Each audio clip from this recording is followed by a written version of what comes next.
I'll let you choose here because I know you can really talk about these topics in so much depth. So I want to go over what's good for performance, what's bad for performance, but also supplements. So I don't know which end you feel like it makes the most sense. Like, do we talk about supplements first and then tackle performance in nutrition in general? What do you think makes the most sense? So I mean, I like to talk about food, but I think more people like to listen about supplements. So, Okay. we could talk about supplements probably. I feel like that is more captivating to individuals normally. Okay. Uh, Let's do that. Let's do the most obvious ones first of all. And so you mentioned the most obvious one, which is caffeine. mhm. And obviously there's a relationship between these supplements, which are often called nootropics in especially when it comes to what we're doing, which is we're trying to generally improve cognitive performance or things relating to that. And that's usually the supplements will be ending up taking is stuff that is trying to improve that. So caffeine is one of the biggest ones there, but how does it also relate to, and it's something I talk about in my stream a lot, the performance kind of bell curve, because we've talked about this, because you really opened Mhm. my mind to this when it comes to understanding that obviously, as you could expect, everybody has different needs to be in a good performance zone. And so what is the relationship, like what is caffeine good for in terms of performance, and then what is the relationship and the considerations for someone who's looking to get the most out of their performance when they're looking at taking caffeine for that? Yeah, caffeine's really interesting because caffeine is something that is well, just to set the stage for caffeine. So caffeine is by far the most widely used psychotropic compound in the world. I think if you do a poll on the world, I can't remember what the exact numbers, but it's something like 70+% of the world habitually consumes caffeine. So it's like a stupid number of people on the planet, like billions and billions and billions of people are consuming caffeine every single day. And we've used this compound for literally thousands of years. And there is a tremendous wealth of information about it. It's the most well researched uh, supplement that exists, or compound even that exists in the world right now. So caffeine has a tremendous amount of stuff behind it. We know how it works. We know what it does. We know the negatives. We know the pluses. But a lot of times, what I see with esports is that people have this a lot of misconceptions about caffeine, like what can it actually do for you and what can't it do for you. And the first thing that I really want to highlight is actually that thing that I mentioned beforehand, which is most esports individuals will leverage caffeine for the pure purposes of band-aid fixing their poor sleep habits. And let me tell you right now that it is, strictly speaking, inferior to getting good sleep. What we see is that caffeine can only serve as a partial restoration of lost performance. It cannot give you a complete restoration of lost performance as a function of sleep loss, and it cannot give you a super compensation of performance when you have sleep loss. So if you are using caffeine because it's like, oh, I only get 6 hours of sleep a night, and so I need my cup of coffee every single day in the morning. If you're using caffeine that way, you are not using caffeine in a manner that would increase your performance relative to just prioritizing sleep. So I just really want to highlight that sleep is a huge pillar in cognitive performance. And we know that, as much as I love nutrition, like I can't work with someone who is only sleeping like 4 or 5 hours a night. There is no nutrition strategy that I can employ that can overcome a deficit because your sleep patterns are awful. So you really have to make sure that your sleep is at least somewhat reasonable before you even try to work on your nutrition patterns. No supplement is going to overcome a deficit caused by poor sleep. So that's the first thing I want to say. And we know this. Like you compare sleep deprived, well rested, sleep deprived plus caffeine, well rested plus caffeine. And the fun thing is that caffeine does do some good things for people. So I can talk about the misconceptions a little bit now. So the first things I'll say, caffeine gets marketed as kind of like this catch-all supplement. It's like it basically, like people will say, oh, it's basically a global booster for cognitive functions and neurological functions and all this kind of stuff. But it actually isn't. caffeine has some very specific things that it helps out with. Okay, it's not everything, but what it can do is it can give you a lessening in fatigue if you're experiencing fatigue, but hopefully your fatigue is not a function of you having poor sleep. Okay, so that's, I'd rather you be well rested, right? I already said that. Caffeine definitely causes a boost in reaction time, which is kind of cool. Reaction time is very key for most esports, I would say, if not all of them. There's some level of reaction time is an important element. It also helps out with easy stuff. Okay, easy stuff. So if you're doing something that you've done a million times before and you add caffeine on top of it, it makes that ability to get through that repetitive stuff that is relatively easy a little bit smoother, easier, and you with a little bit more efficiency. So So just to caffeine, pause you there real quick, when you yeah. say the easy stuff, in that sense, do you mean like practically speaking, the fundamentals, like the drills, the stuff that that in the game that you've got all that repetition on, like whether it's like crosshair placement, like just like these basic fundamentals that you're just Mhm. so it makes those things just a little bit like you have to put less focus on those things. Those things happen more easily in that sense, and so you have more Yeah, mental bandwidth for the other things. I would say so. Like, yeah, to put it even more concretely, kind of like what you said. So, if you were doing like an aim lab or something like that, right, where you're trying to practice your aim training skills, if you've done that for years and years and you know exactly how to aim train, and it's just trying to get warmed up or whatever it is, then the caffeine is going to make that task a little bit more efficient. So, and this is kind of interesting, and some people might say, well, I don't know if that's, I wouldn't go so far as to say that you can get more out of every single one of your aim training sessions if you add caffeine on top of it. That's not what I'm trying to say here. And in fact, what we see is that caffeine doesn't help with complicated things. So if you're trying to learn a brand new skill set, it's like, oh, I've never used this weapon before or something, and now I'm trying to learn how it fires, or I'm trying to like learn some complicated strategy. If you're trying to learn something new for the first time and it's hard for you because you're learning something that's new, caffeine does nothing to help you out there. Okay, Hmm. caffeine does absolutely nothing to help you out with something that's new and complicated and challenging. Is it a detriment? It could be, and some people it is. It just doesn't. I would say it has like a net null effect where it doesn't Okay. really. It's not really doing much. And same thing, it doesn't help out with like intentional learning of things. So again, like if it's like, okay, I'm trying to do a VOD review and I really want to learn this new, or I want to learn this new like jungle routes, or this new method of laning, or I want to learn this new map thing. It doesn't really help out with any of that stuff. And it gets marketed a lot of times for doing that. And some other things that caffeine gets marketed for boosting is like hand-eye coordination or like visual acuity. And it absolutely does none of that either. Caffeine does not help with any of those things. Ah, Uh, this is marketing bullshit, hey? yeah. Okay. So like there's a lot of things that caffeine doesn't do that it gets marketed for. So yeah, to recap some of the things that caffeine is good for, it's good at reducing fatigue, but hopefully you don't have any fatigue. It's good at boosting reaction time, which it is, in fairness, right? That's a big part of esports. And then the other thing that I didn't really mention, but it actually can help out with, is spatial memory, which is kind of like, let's Ah. say, like for like an FPS, maybe like it's a new map or something, and you're trying to remember what the map looks like, or that guy's running behind there, so he's probably going to pop out over here, like that kind of stuff. Caffeine can actually help out with that too, which is kind of cool. But pretty much everything else that's claimed to caffeine is not true. And most of the things, most of the reasons why people think it does help that is because they actually are sleep restricted. Most individuals are sleep restricted, and what this is doing is this is giving them an increase in performance relative to sleep restricted trash them. And so because of that, you're seeing almost like this global improvement, but it's just because you're band-aid fixing a bigger issue with the caffeine. Um, but if you take caffeine and you give it into a very well rested individual, this is what you see. And I hope that anyone who is competing because they are serious about this, that they would be serious about their sleep and come in well rested. And those individuals, so when I'm working with an esport athlete who is very mature and very serious and wants to be competitive and the best, these individuals should be prioritizing their sleep. And then the really cool thing is they can leverage caffeine strategically to enhance their performance above 100%. So all these other people I was describing, they're like taking their performance from like 60 to 70%.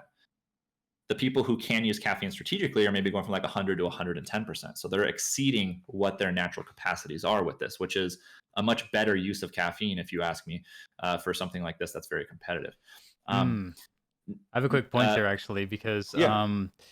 s- when this is a really interesting point. I don't know if this will end up derailing things a little bit, but when we're talking about that performance, the kind of just being in that optimal performance zone, and the Mhm. things that kind of give you that extra boost in energy or in performance, the things that are actually happening physiologically, like Mhm. when of course you're like playing tournaments where there's huge amounts of stress and pressure. You have obviously there's your all of your sensors get dialed up, so you actually do get that capacity to go. Because it sounds kind of weird to say, "I'll go beyond 100%." Sounds kind of weird, but Yeah. in certain contexts, it does actually make sense, because there's only certain environments in which you can actually perform more than you would otherwise have access to, and having the adrenaline and some of the other things that are happening when you're essentially kind of getting the kind of quote unquote nerves, Yeah. when we're experiencing our performance in a highly pressured environment.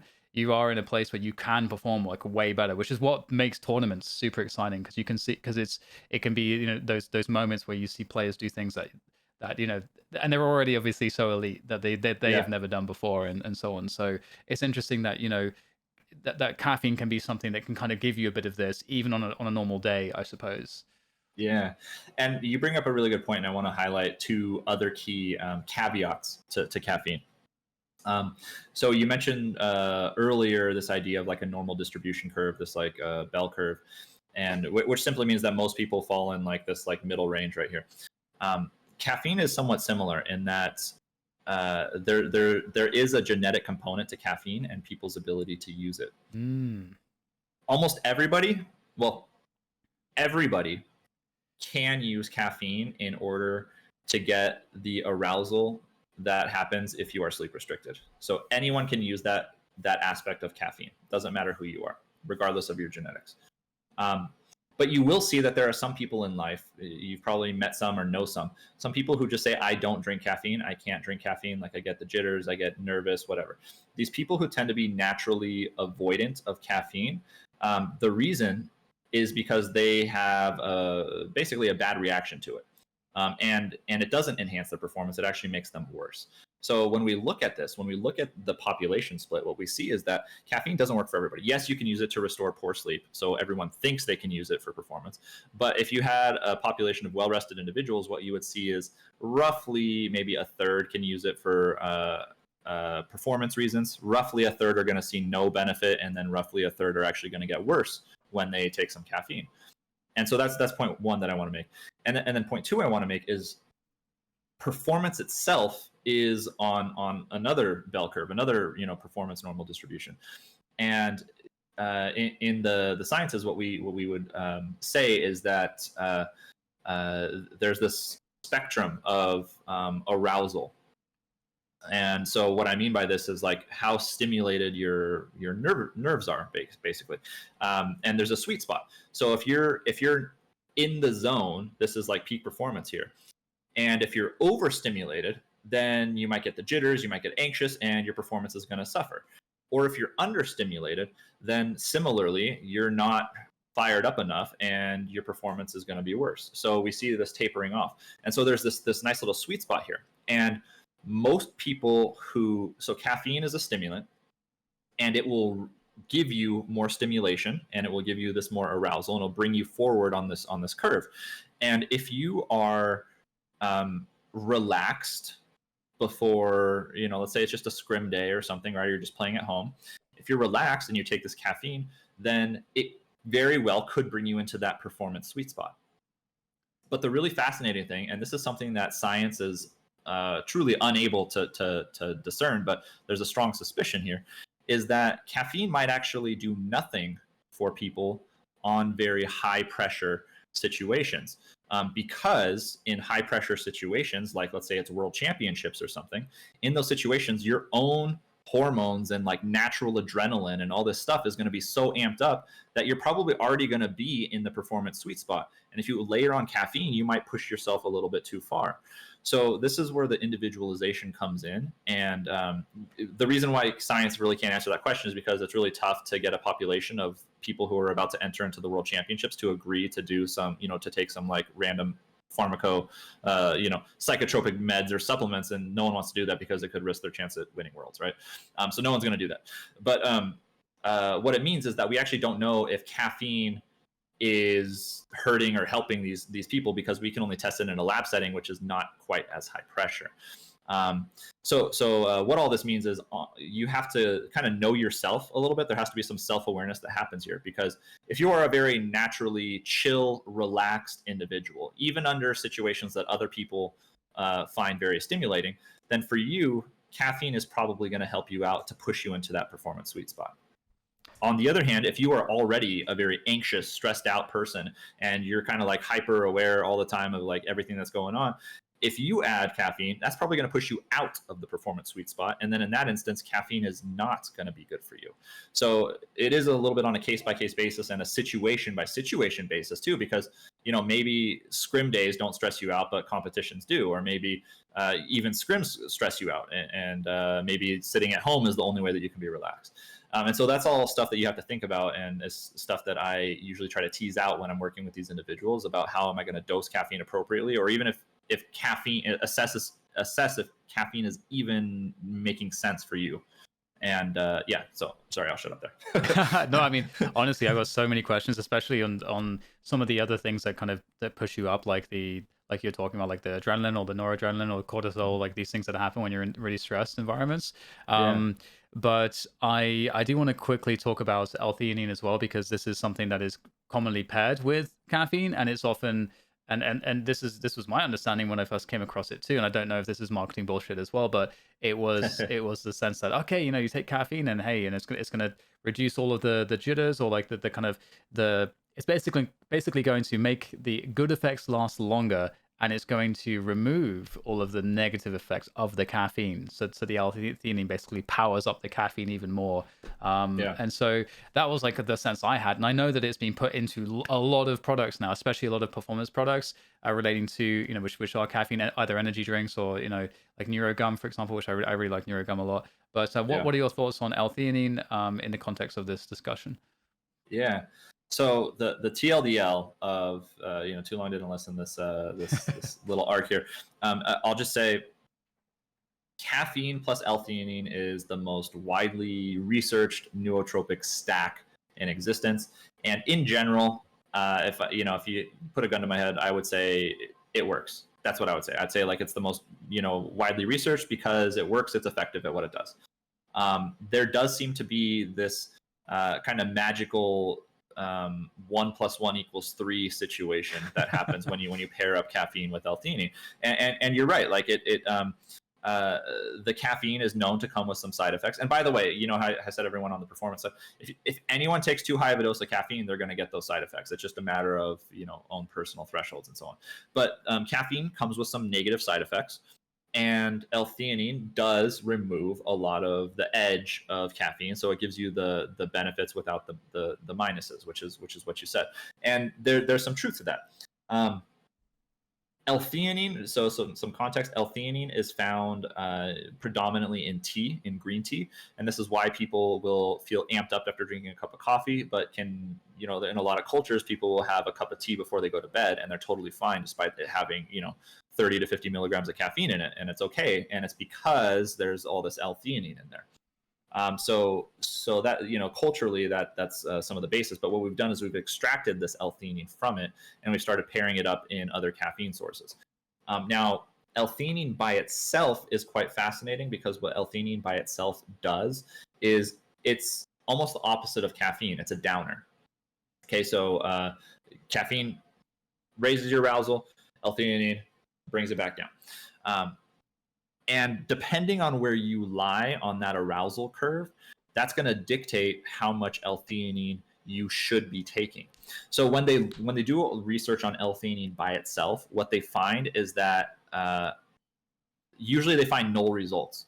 But then that was like the early literature, like, man, we don't see anything with L-theanine. What's going on? And then when they started teasing it out and they were like, let's assess people based off of baseline arousal levels. Let's see where they're at the baseline before we give them the L-theanine, and then let's give it to them and let's see how they do with performance. And then when they break up these people based off of that starting criteria, what we actually see is that L-theanine by itself can increase performance in people who are too stressed out. So like if you're too far on this curve, what it's doing is it's pulling you back into that performance sweet spot. And we do see performance enhancements with L-theanine alone, cognitive boosts to L-theanine alone in individuals who are high stress, high anxiety, which is awesome. And then for the other people, it's either bringing you down a little bit or doing nothing. And so the risk with L-theanine is if you take too high of a dose, it can act as a little bit of a downer and pull you out of that sweet spot. So there's this like interplay between the caffeine and L-theanine, and to some degree, you probably, well, here's my stance on it: is generally, if you're reaching for caffeine, the thought goes, the intent of reaching for caffeine is because I want to get extra stimulation. Most people will do that. Like they're taking an energy drink, right? It's called an energy drink because it's supposed to boost you up, right? So most people who are reaching for caffeine want extra energy. They do not want to be drowsy after drinking their energy drink, right? So for that, and for those products that are marketed like this, and for those use cases where individuals are taking these products with caffeine for the explicit intent of stimulation, you should have the minimum amount of L-theanine in that product line that still gives you the reductions in the edge from caffeine without giving you a decrease in arousal. That's my general thought process on it. And for me, that ratio is you usually want to have, it's like 1 to 2.5. So like 100 milligrams of caffeine to like 40 mgs of L-theanine, something like this. And that would be a good ratio for me for someone who is reaching for a product with the explicit intent of a stimulating product. Now, if you need more downer, then you can crank up that dial. But then I'm kind of confused as to why you want the caffeine. If you if you're trying to have something that relaxes you, then why do you want the caffeine also? And then there are some niche use cases where maybe it's like, okay, well, I did have poor sleep because I was traveling, jet lag, and I have to compete right when I get here. What do you recommend I do? I'm a very high stress individual, but I also slept really bad because I was on a plane over the last 8 hours. Then it's like, okay, yeah, so it makes sense. Maybe we do need some caffeine to help wake you up. And then we also, because you're high stress, maybe we still need a little bit higher on the L-theanine. So it's individual specific, but L-theanine can be used to great success. And I am a huge fan of L-theanine, and I'm a huge fan of that stack. Got it. Well, there's definitely a few more questions around this. I think one of the most important ones is, and you kind of started to go into this territory. But if we have people who are listening to this and like, okay, well, this is great. You give me all this information about these two things, and I kind of understand the interplay and what they're for, and some of the stuff that was true and what's not true. But how do I figure out my own dosage? Considering that I think, as we already highlighted, it's very hard for us to quantify and assess when we take these supplements if anything's happening. So how do we? What is the best approach to figuring out our own personal dose? For any individual who's listening to this. Yeah. First, I would start with the caffeine dose, and then I would progress to figuring out the L-theanine dose after you figure out the caffeine dose. You might find that caffeine does nothing for you. And for you, that'll be a very easy test because you probably already don't drink caffeine. Okay, so that's a very easy test. But we do have some standard doses for caffeine that are pretty good, best first guesses. The first thing I'll say, so if you just need, if you have a one-off cognitive performance task that you care about, it's like, okay, I'm going to go take a final exam. I'm going to sit down for a competition. Whatever it is, if you have a one-off cognitive performance task that you care about and the duration is less than 4 to 5 hours, so you don't expect it to run for 5+ hours, then the dose that we would recommend in this instance is 1 to 3 milligram per kg body weight. So for a 60 kg individual, we're looking at 60 to 180 milligrams of caffeine is a good starting point for that one-off cognitive boost. Maybe you need that extra reaction time or something. If you if when I said that number to you, you were like, oh my God, I'm consuming 300 milligrams a day, and he's telling me I need to have only 60 milligrams a day. That's a sign that you're probably drinking too much caffeine in a day, and you need to taper that down and look at potentially doing like some kind of withdrawal protocol. So if you notice your dose that on the daily is higher than 3 mg per kg, bring it down. And so here's the thing, because all of the benefits that I talked about with caffeine in well-rested individuals, those only happen if you are caffeine sensitive. Okay, so that's the other caveat to caffeine, is it only works if you're caffeine sensitive. If you are blasting your body with caffeine every single day, let's say you're having 400 milligrams of caffeine every single day, day in and day out, then if you take a dose of 50 milligrams of caffeine on one day, it's not going to do anything for you because you're used to consuming this much and you're only consuming this much. If you have 400 milligrams of caffeine again, that's not going to do anything because all you're doing is you're avoiding withdrawal symptoms. You're not using caffeine to take you from 100 to 110%. So to say that again, if you're blasting your body with caffeine every day and you take the exact same dose that you're used to taking every single day, that's not going to give you an ability to go above what you were normally. All that's going to do is help you stave off withdrawal. Okay, so that's not what we want. In high-performing individuals, we want to be strategic with our caffeine use and use it for those high-impact days, those days that are really high value and matter a lot, so like a competition. The minimum time it takes to wash out of caffeine is 48 hours.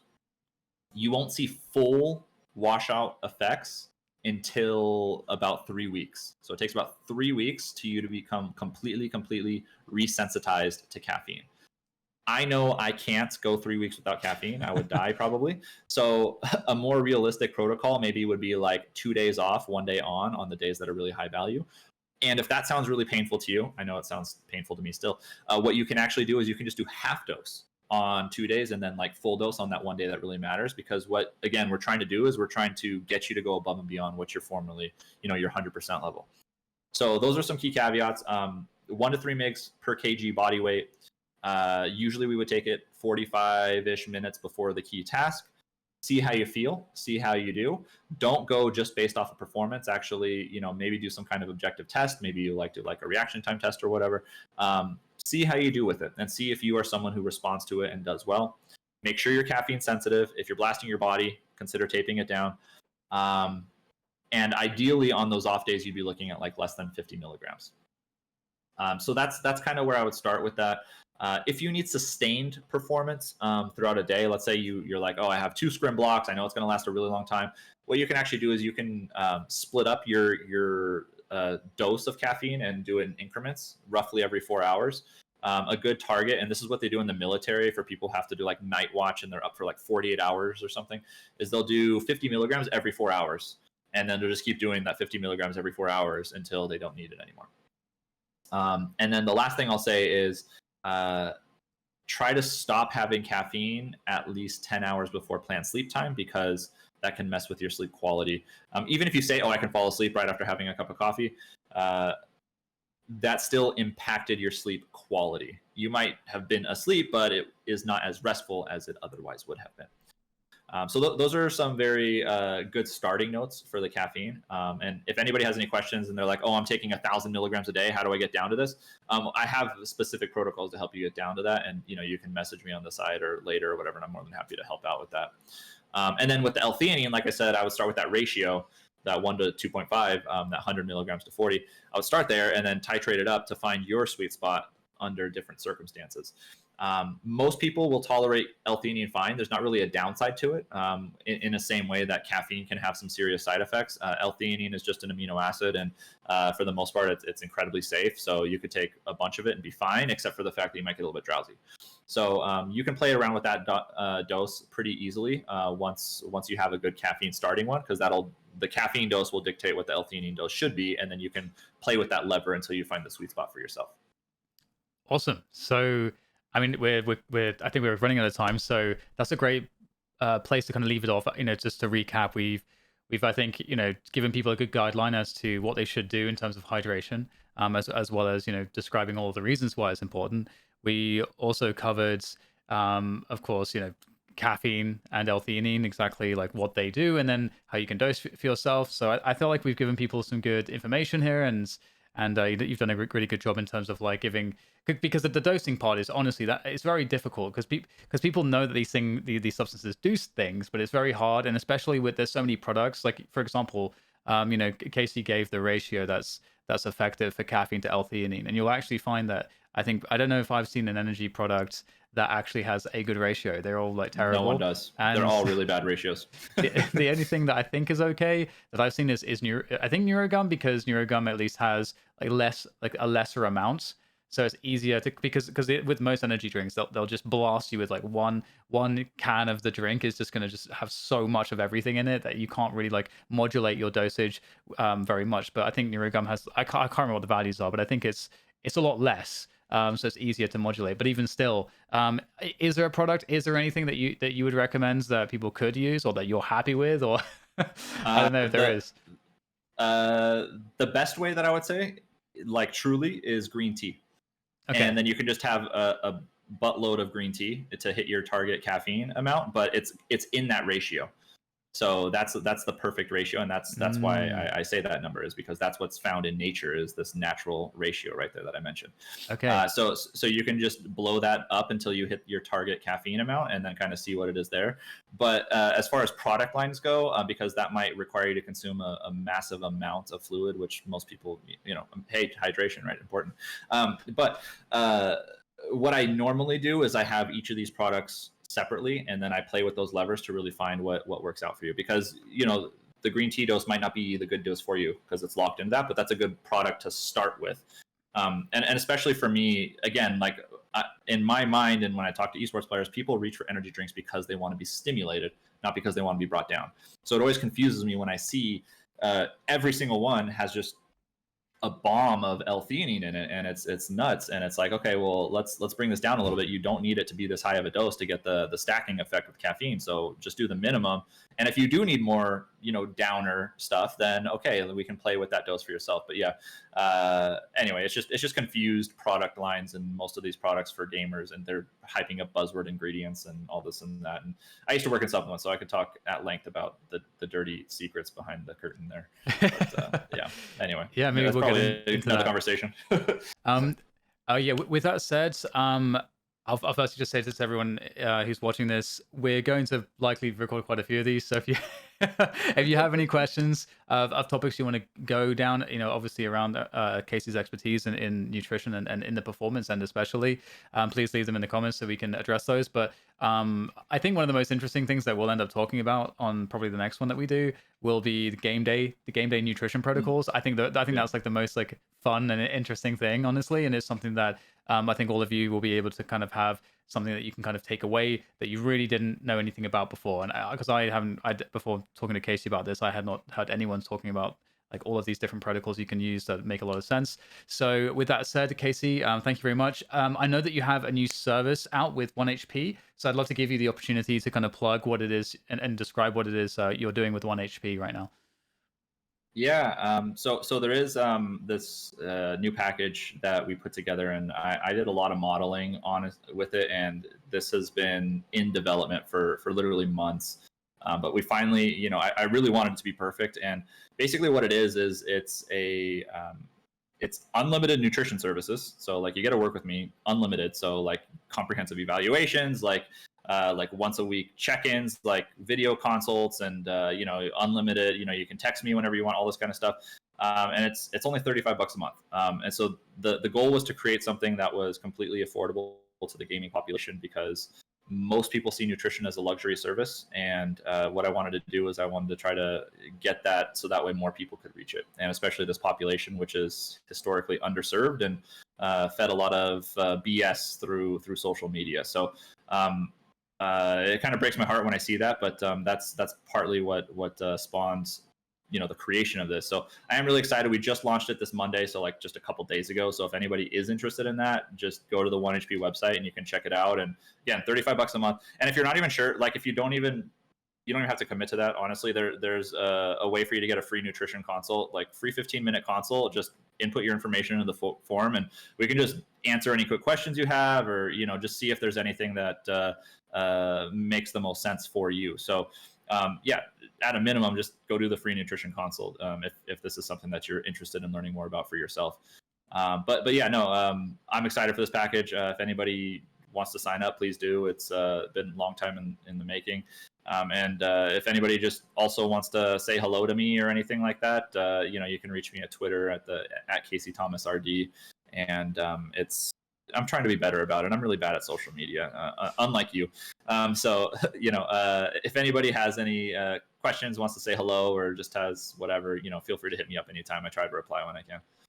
Awesome. Yeah, it's really cool. I'm honestly kind of shocked that you guys are able to kind of package a service in this way. I'll leave all the details of that in the description, so you guys can kind of just click the link there and be forwarded to all the information, so you can make a decision as to whether it's a good fit for you or not. But yeah, with all of that said, thanks, Casey. I look forward to the next ones that we end up doing. Yeah, absolutely. I had a blast, and yeah, definitely down to do more conversations on this because I love this stuff. Awesome.